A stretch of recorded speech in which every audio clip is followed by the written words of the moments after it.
I spent years helping her heal after her divorce, but then I saw my husband's name tattooed on her hip. My name is Danielle.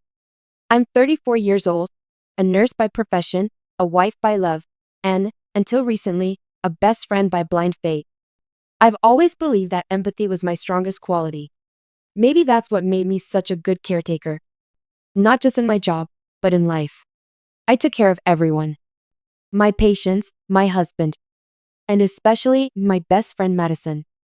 Madison and I met in college, freshmen awkwardly pretending to have it all together. She was bold where I was quiet, wild where I was cautious. She wore heartbreak like lipstick, dramatic, red, unapologetic. And yet, something about her vulnerability made me feel protective of her. Like I needed to shield her from the world. And sometimes, from herself. We stayed close after college, weekly wine nights, beach trips, long sobbing phone calls at midnight when her latest relationship crashed and burned. I was there for all of them. The artist who cheated, the broker who ghosted, the professor who turned out to be married. Each time she unraveled, I was the one gently stitching her back together. Then came Brian. Brian was different, or so she thought.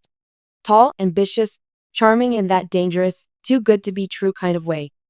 Within months, she'd moved in with him. Within a year, they were married. I didn't want to admit it, but I never liked Brian.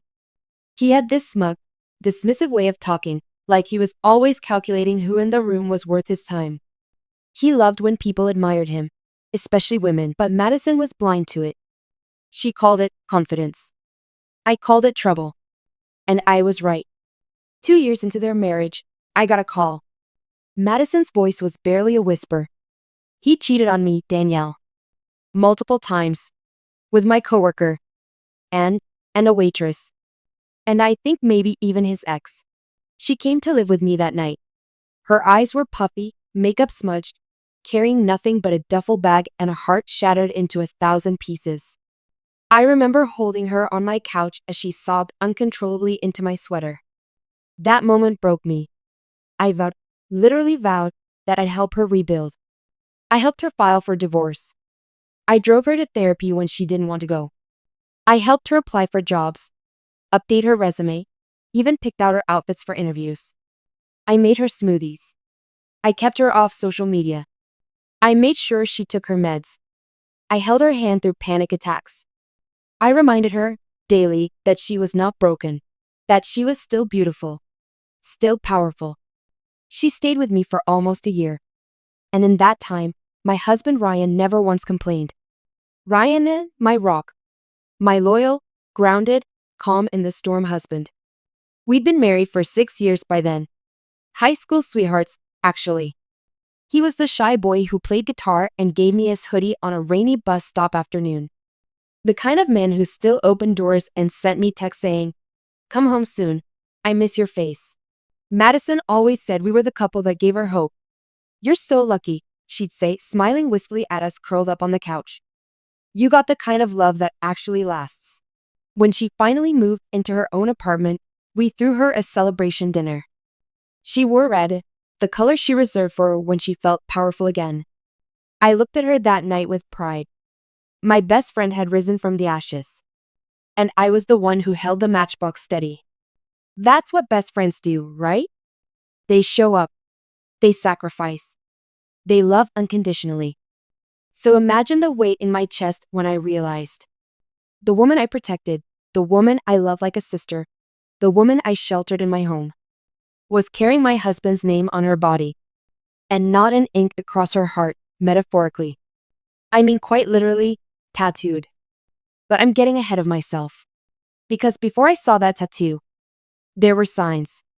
Small, flickering signs I chose to ignore. It started with a dinner party. Madison had come over for my birthday. Ryan grilled steaks. We drank red wine under the string lights in the backyard.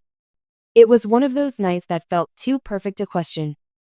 But later, as I brought out the cake, I saw something strange, Madison and Ryan laughing alone near the patio heater, heads close together, his hand on her lower back.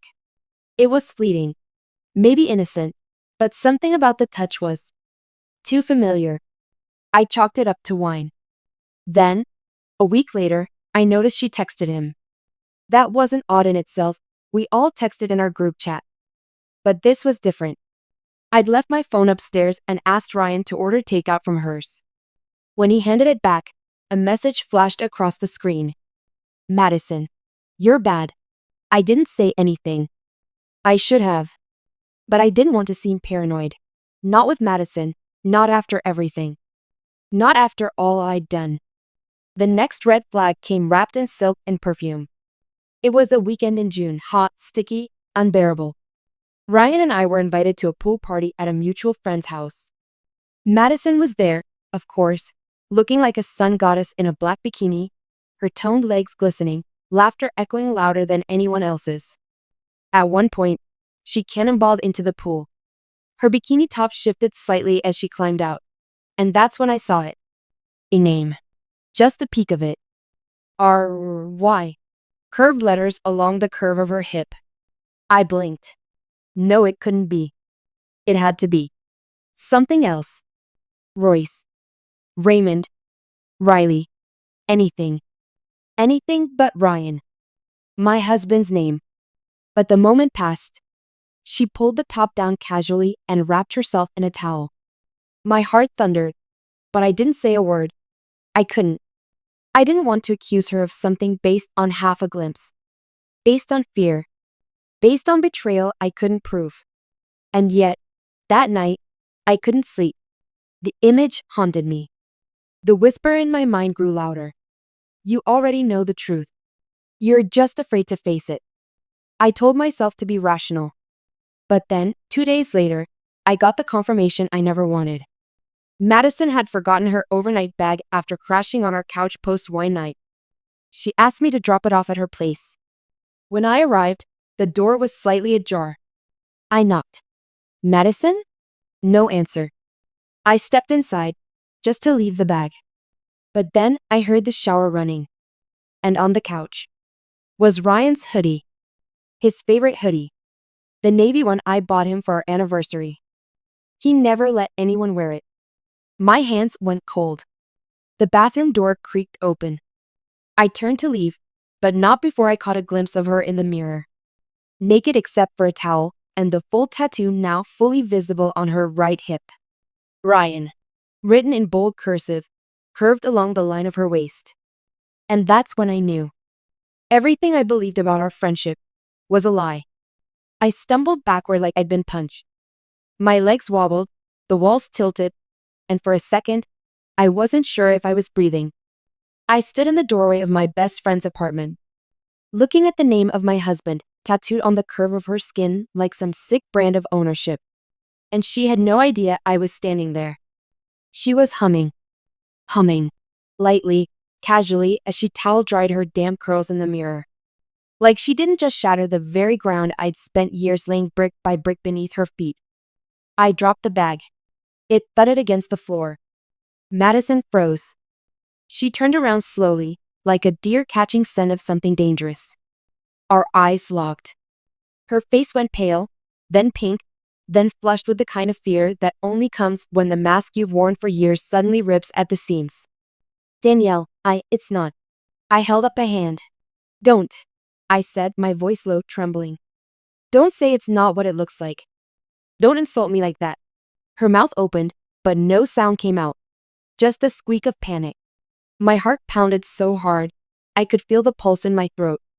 I wanted to scream, to throw something, to break every glass in her apartment and watch them shatter just like the life I thought I had.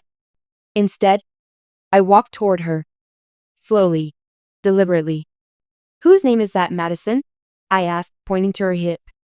My voice cracked. Say it. Say his name. She clutched the towel tighter around her body, her eyes darting around the room like there might be some emergency exit she could vanish through. But there wasn't. Danielle, she whispered. Please, let me explain. I laughed. Actually laughed. A strange, broken sound that didn't feel like mine. Oh, please do. Because I'm dying to hear how you ended up with my husband's name permanently inked on your body. Tears welled up in her eyes. I didn't mean for it to happen, she said, voice shaking.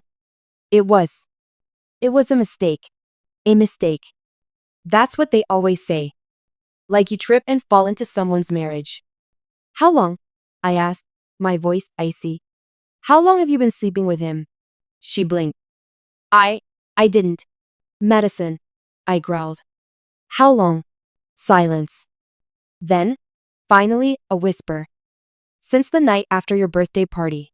My stomach dropped. My birthday. The night she toasted to my loyal heart and called me the truest friend she ever had. I was drunk. She rushed on. And he was there. We were talking and it got out of control. I didn't plan it, Danielle, I swear. I didn't mean to betray you. I took a step back like her words were toxic fumes. But you kept doing it, I said flatly. For months. While living in the house I pay for. Eating the food I made. Laughing in my face. Telling me how lucky I was to have him. She covered her face. I know I'm a horrible person. I know. I hate myself. You don't understand, Danielle. I was in such a dark place. Don't you dare, I snapped. Don't you dare use your pain as a weapon against me. I was there for you. I gave you everything. She sobbed. And I realized something then. I wasn't crying. I was too hollow. Too stunned. I turned toward the door. Does he know you got the tattoo? I asked. Silence. That was answer enough. I left without another word. The car ride home was a blur. I don't even remember starting the ignition. But I do remember my hands on the wheel, white-knuckled, shaking. The tears didn't come until I pulled into the driveway. And then they came like a flood. I didn't go inside right away. I sat there, in my own car, outside my own home, staring at the porch where I'd once kissed my husband after a date night. Where we hung fairy lights together. Where I took pictures of him drinking hot cocoa in the winter, laughing like we were in a Hallmark movie. Now it all looked like a movie set. Fake. Scripted. Empty. I finally walked in. Ryan was on the couch, watching some crime documentary. He looked up and smiled. Hey babe. Everything okay? That smile. That casual ease in his voice. My blood boiled. Do you love her? I asked coldly. He blinked. What? I shut the door behind me. Do you love her? He stood up slowly. Danielle, what are you talking about? I threw her bag at him. It landed on the carpet between us like a dropped grenade. She told me everything. I said, my voice razor sharp. Madison. Your little side project. His face drained of color. I watched the moment it hit him. The realization that his lies were rotting in the open air now. I was going to tell you, he said, voice cracking. I didn't know how. Oh, you didn't know how? I hissed. You didn't know how to tell your wife that you've been screwing her best friend? Danielle, please. It wasn't. It was just physical. It didn't mean anything. She has your name tattooed on her hip, I said. How meaningless could it be? He dropped to the couch, burying his face in his hands. It was a mistake. One time turned into a few times, and then I felt stuck. I didn't want to ruin us. But you did, I said, stepping back. You ruined everything. Silence stretched between us like barbed wire. I gave her a place to live, I whispered. I gave her love. Support. I stood by her when she was nothing but shards. And the entire time, she was sneaking into your bed. His voice trembled. I'm sorry, Danielle. I truly am. I laughed again, bitter, cold. You're sorry you got caught. He looked up at me, eyes filled with something I once mistook for love. Can we fix this? I stared at him. This man I had once trusted with my life. My soul. My dreams. Fix this? I said quietly. No, Ryan. You broke the one thing that doesn't glue back together. I walked upstairs and locked the door behind me. That night, I packed a bag. But I didn't cry again. Something inside me had shifted. It was like grief had burned down everything soft in me. And in the ashes, something sharper was growing. Not just rage. Strategy. The next morning, I called a lawyer. Then I called my cousin Ashley, a forensic accountant. And finally, I called my boss to ask for 2 weeks off. she said. Of course, Danielle. Is everything okay? I smiled for the first time in 48 hours. No, I said. But it will be. Because betrayal this deep doesn't get buried. It gets buried alive. And I was ready to dig the grave myself. I didn't go nuclear. Not yet. That's what Ryan expected. What Madison probably feared, some emotional meltdown, a furious tornado of screaming, crying, plate-throwing vengeance. But they didn't know me as well as they thought. I didn't want chaos. I wanted surgical destruction. Because people like them, liars, narcissists, cheaters, they thrive in emotional mess. They turn it into a story where they become the victims. I wasn't going to give them that. I was going to smile while I bled. And when I was done bleeding, they'd be the ones gutted. Step 1. Disappear from the script. I moved out that week. I told Ryan I needed space, that I wasn't sure what I wanted, that maybe I'd call him when I was ready to talk. He looked relieved, like I'd decided to be reasonable. Like I was too broken to fight back. It was exactly the look I wanted him to have. I left the house quietly, like a ghost. Just one small suitcase, no drama. But what he didn't know was that I had already made copies of every single document in that house. Bank accounts, property deeds, joint investments, business records, everything. I'd even planted a small voice recorder under the couch where he always sat on calls. Just in case. While I smiled and said, I just need time, I was already collecting evidence. And my cousin Ashley? She was combing through his finances like a bloodhound. Turns out, Ryan had secrets that went far beyond Madison. There was a second bank account, a hidden investment property, and 2 monthly Venmo payments marked only with emojis. One to a woman's name I didn't recognize, and one to Madison. She'd been accepting money from him. After I paid her rent for almost a year. After I bought her groceries. After I lent her my car when hers broke down. She was getting paid. Like some kept mistress. I remember staring at the statement, my hand trembling, heat crawling up my neck like wildfire. They weren't just cheating. They were profiting off my kindness. Step 2. Divide and conquer. Madison had no idea I'd seen everything. So I played my part. I texted her 2 weeks after the confrontation. I'm not ready to talk, but I don't want things to be ugly between us. I hope someday I can forgive you. I just need space.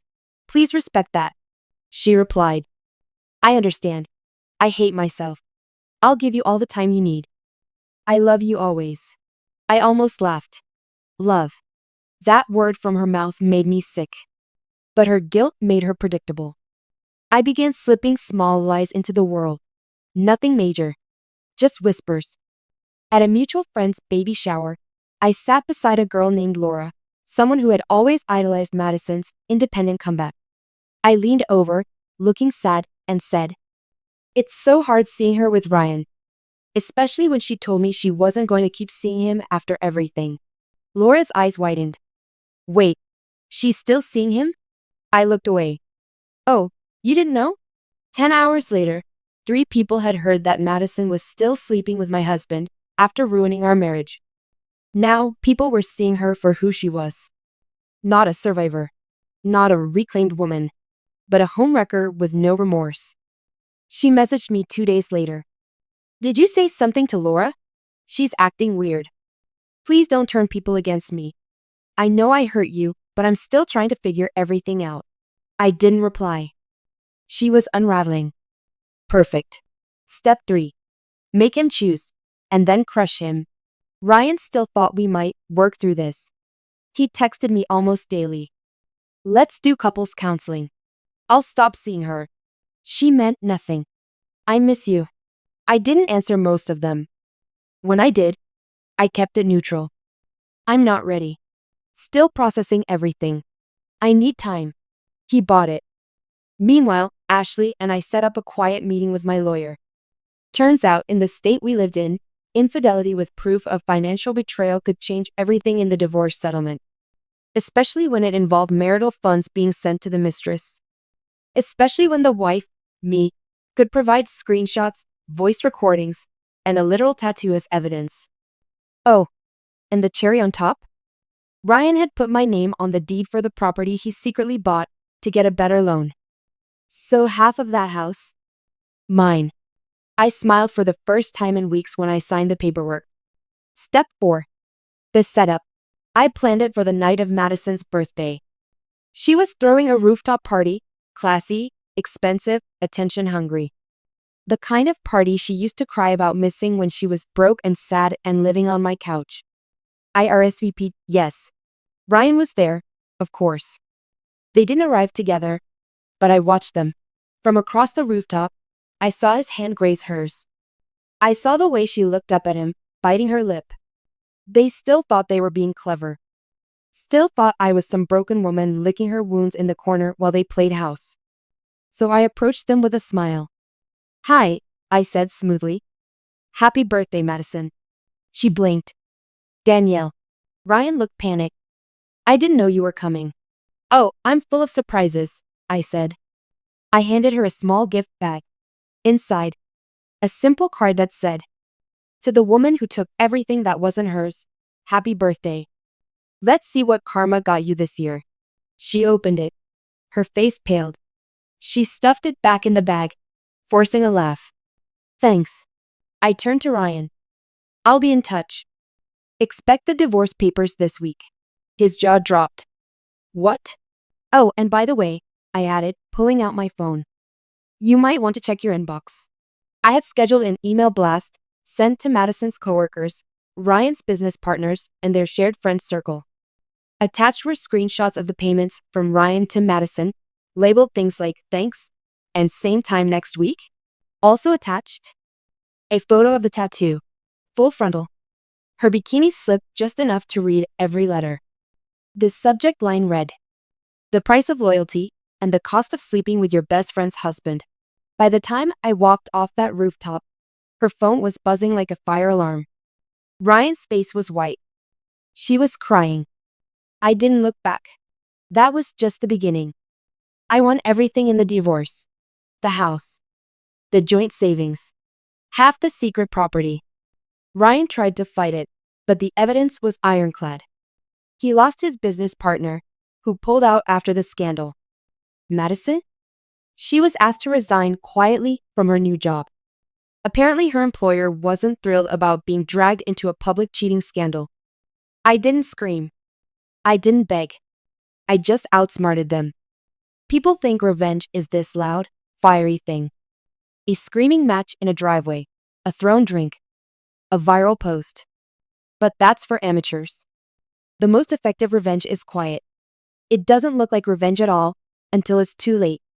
Until the people who wronged you realize their world is falling apart and they can't even trace the fuse that lit the fire. That's what I wanted. Not revenge that burned quick and loud. I wanted slow rot. So I started with Madison. Target 1. The mistress. Madison had spent the last 2 years rebuilding her brand as a strong woman, posting self-love quotes, sharing therapy selfies, speaking at empowerment workshops about surviving a toxic marriage. But that brand only worked if people thought she was the victim. After the tattoo photo and payment records hit inboxes, her story crumbled like a dried flower. The worst part? I didn't even add commentary. No hashtags. No name calling. I just let her own receipts speak for themselves. She posted a half-hearted apology on Instagram a day later. I never claimed to be perfect. I'm still growing. I'm sorry to anyone I hurt. The comments were brutal. You're disgusting. So much for sisterhood. You ruined your friend's life, and for what? Tattooing his name? Are you 12? Not you preaching healing while screwing your bestie's husband. Within a week, she lost over 40,000 followers. Then, her PR job mutually parted ways with her. I heard from a friend that her employers were concerned her personal behavior contradicted the company's values.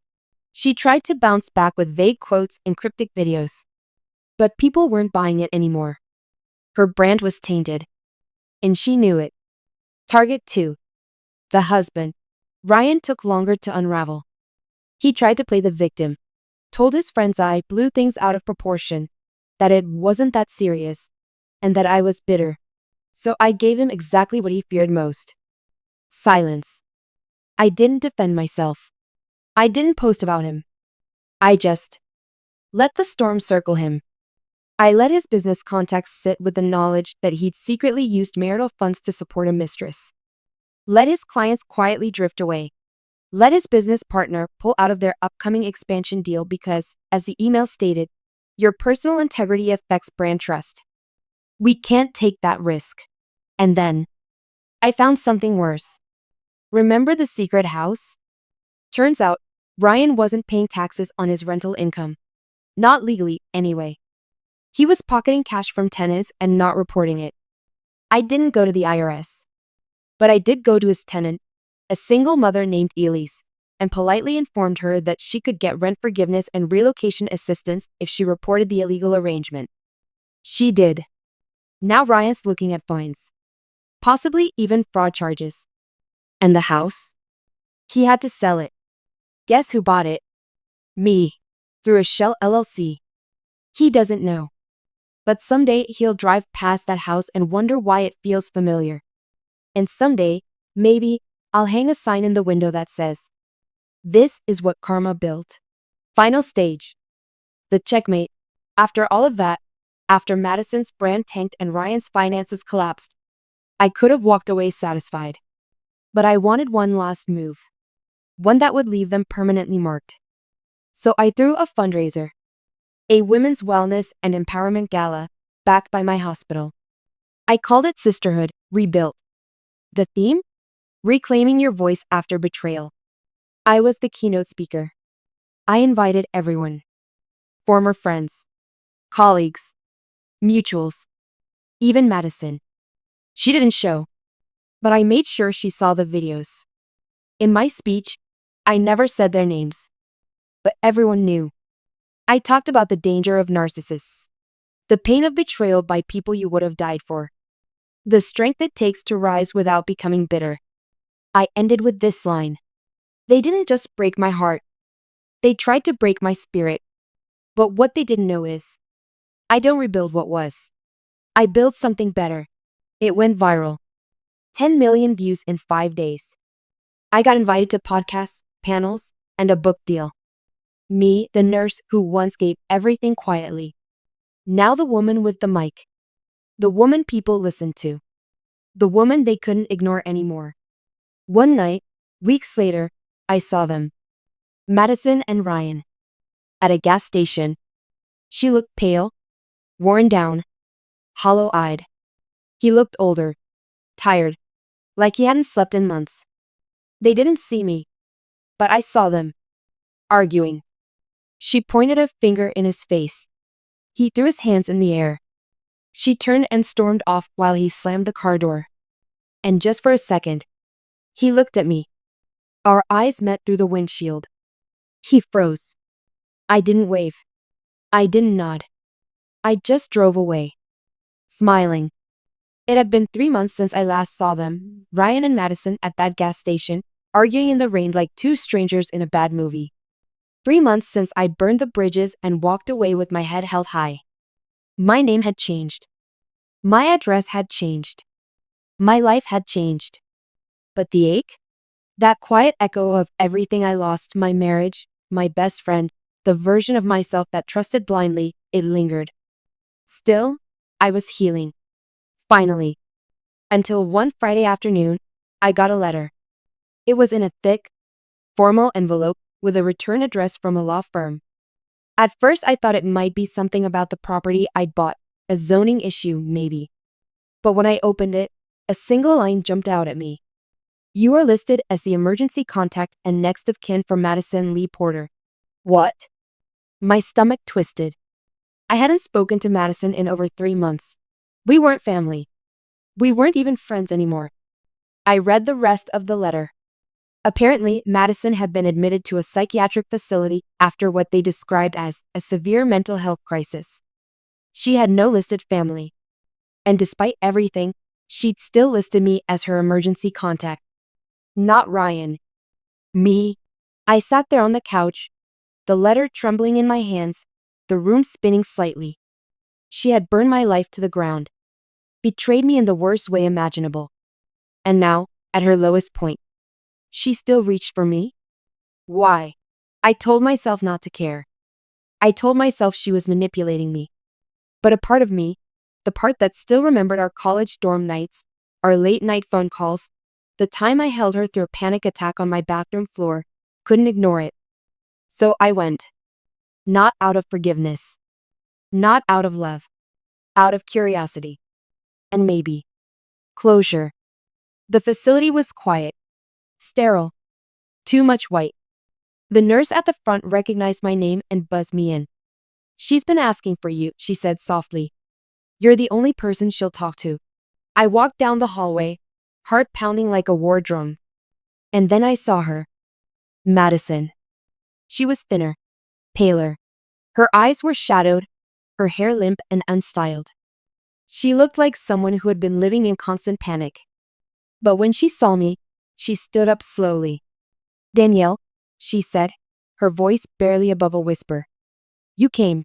I nodded stiffly. "You put me down as next of kin." She gave a sad little smile. "I didn't have anyone else."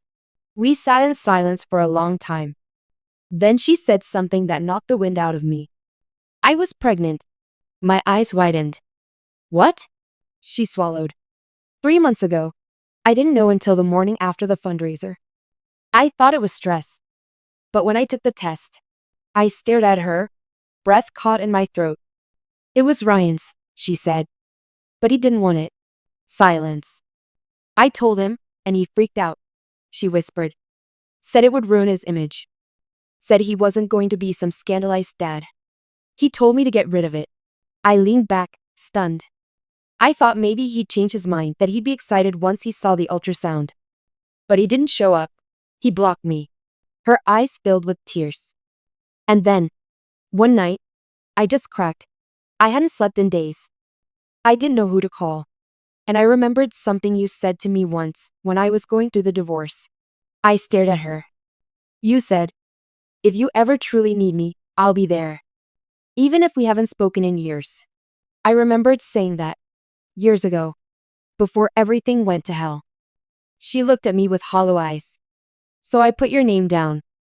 Because I didn't know who else would come. I didn't know what to say." The rage was still there. But it was twisted now, poisoned by pity, by confusion, by grief for what could have been. She continued, voice trembling. "I lost the baby last month. Stress, maybe. Or maybe it was just the universe saying I don't deserve good things." I bit my lip. "I'm not asking for forgiveness," she whispered. I wanted you to know that it ended. Everything. The affair, the baby, the lies. It all destroyed me too." She looked up at me. And for the first time, she didn't look like my enemy. She looked like a ghost. I left without saying much. I told the nurse I wasn't sure if I'd come back. And I meant it. But as I drove home, something gnawed at the back of my mind. If Ryan had known about the pregnancy, if he'd blocked her when she told him, that meant there was no way he thought I'd ever find out. Unless. I pulled over. Hands trembling, I opened my email, searched his name, searched his deleted voicemails, dug into old cloud backups. And there it was. A voice memo. Dated the same day I left him. From his phone to hers. I hit play. "Madison, I swear to God, if you ruin this for me, if you even think about keeping that baby, I'll deny everything. I'll say you stalked me.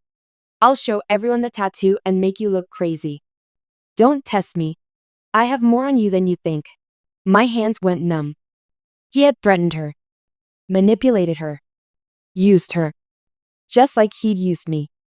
Just like he used everyone. I realized then, Madison wasn't the mastermind. She was the second victim. And Ryan?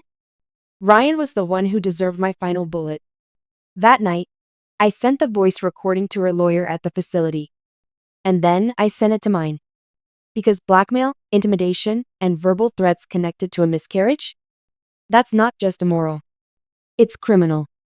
3 weeks later, Ryan was subpoenaed. He panicked.